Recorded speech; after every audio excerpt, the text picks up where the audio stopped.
Hi everyone. This is possibly the most unglamorous video that I've ever recorded. I'm sitting in my car in the garage. You can probably see behind me, pins and all.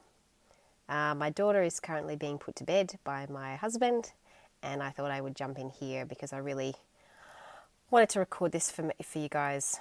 What a strange world we are living in, right?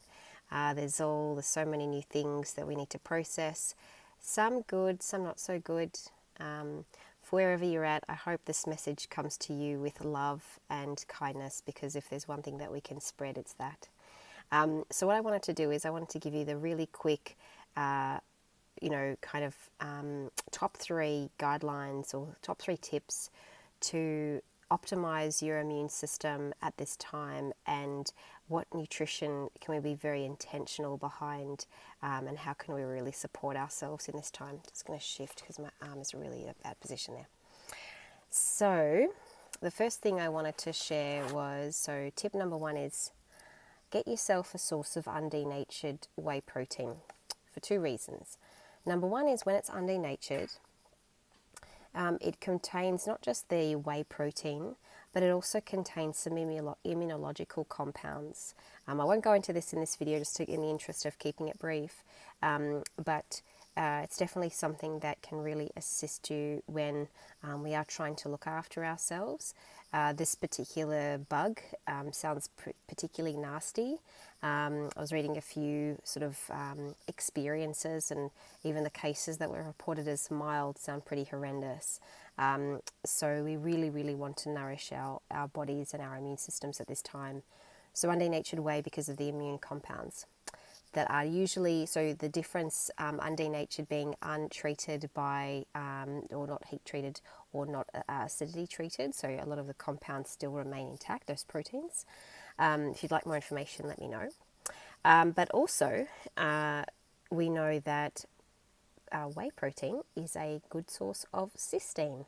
So cysteine is an amino acid that is critical for the production or the generation of glutathione. Now, some of you guys might have heard of glutathione before. You might have even seen people promoting supplements of glutathione. Do not take glutathione supplements because they're a waste of money. They're often expensive, and they actually have to be, your body has to break down the glutathione in the supplement before it can reassemble its own. You may as well just go straight to the rate limiting factor, which is cysteine, and cysteine is found particularly abundantly in whey protein. So tip number 1 is have a source of whey protein, at least one serving per day, and it's usually in the form of a smoothie. Again, if you'd like a recommendation, please send me an email or reach out to me on Messenger, because I can guide you in the right direction. I'm also offering 20-minute free consults, so if that's something that could help you, if you'd like to make a bit of a kind of a nutrition plan, I'd be really happy to help you out there. So tip number 2 is stay hydrated, and especially drinking warm drinks, because this particular virus does not like heat, and it is destroyed above 27 degrees. So not just drinking warm drinks, but sipping them often, because if you've read anything about this virus, it tends to lodge in the back of the throat. And then if you're drinking often, it's flushed down to the stomach, where it can't, your body is able to disassemble it. It's when it moves through down to your lungs that it causes all the havoc. So make sure you keep drinking and drink often. One of the things that I've been doing recently is I make up a thermos. It's actually waiting for me on my desk when I finish this video. So if you make up a thermos, you can just kind of sip on warm tea, over an hour or 2, which is going to be much better than making up a tea. I don't know about you guys, but for the mums who are watching this, you probably know that your tea doesn't stay warm for very long, especially with kids around, or if you forget to drink it, or for whatever reason. So warm drinks, really important to sip on. Number 3 is make sure that you really, however you do it, maintain your intake of fruit and vegetables, okay? So going for the 2 and 5, 2 serves of fruit, 5 serves of veggies every day. This can also be part of your nutrition plan. Again, I can help you to see what that looks like for you. But really important to whether that's fresh, if you could access fresh produce. A lot of your local fresh grocers, that's probably the word, are able to do some deliveries. So just reach out, because Coles and Woolworths, if you're in Australia at least, they've stopped doing click and collect, and they've stopped doing home deliveries. They're doing a priority service for people that are particularly vulnerable. That doesn't include most of us.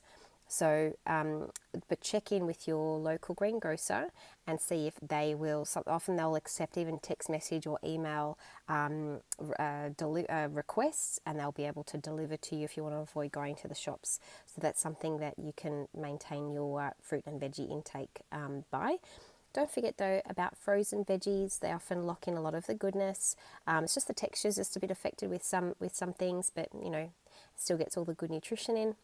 And also things like canned foods. Just look out for, if you can, choose BPA-free tins where you see of things like chickpeas, lentils, tin tomatoes.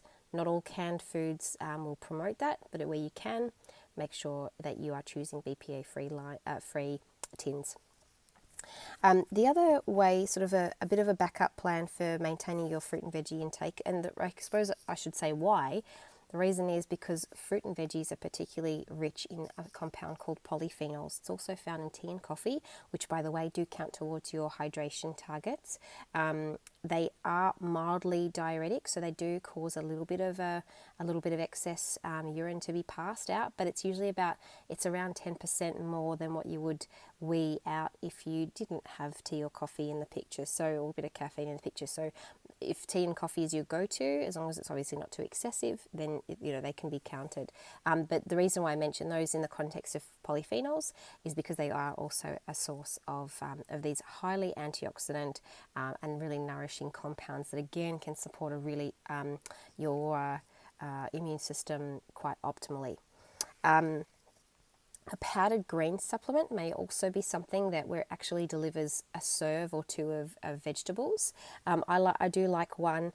It's just called Greens. And again, if you want my recommendation, please reach out and I will share it with you. I do, with some of my recommendations, I do receive a little financial kickback in the interest of being transparent. But I don't recommend them unless they tick all of my boxes, and I can go through another video or what my guidelines are to choosing a good product. The last bonus that it wasn't kind of included in my top 3, but here's one more for you extra, because we're all about giving, right? We can give back in a big way, and whatever that looks like for you. So even though I can put my hand up. Tonight I felt like eating my body weight in chocolate, but I didn't. I stopped at 1 row. And for some of you it might be chocolate, for some of you it might be wine, for some of you it might be lollies, it might be chips, whatever it is. What are the things that are showing a shortage on shelves? There's still no pasta, there's still no flour, there's no sugar. They're all the things that are high carbohydrate, refined grains, and very sort of comfort foods, okay? So whatever that comfort food is, be careful if it's high fat, high sugar, or both. That can really have a dampening influence on your immune system. So I'm not saying don't have any at all, definitely not, because it's kind of all we got right now. But just be really careful with how much you have of it, because the more you consume, the worse it is for your immune system. So there you have it, guys. I hope that's been really useful. I'm going to leave it there. Have a great night. Stay safe. Please reach out, and you'll find my booking link below if you'd like to book in for a free 20-minute consult, which will probably be in my car. So it's become the best place to work, especially given that we have got our kids around all the time. So anyway, good night, everyone. Have a great night, and I'll chat to you all really soon. Bye for now.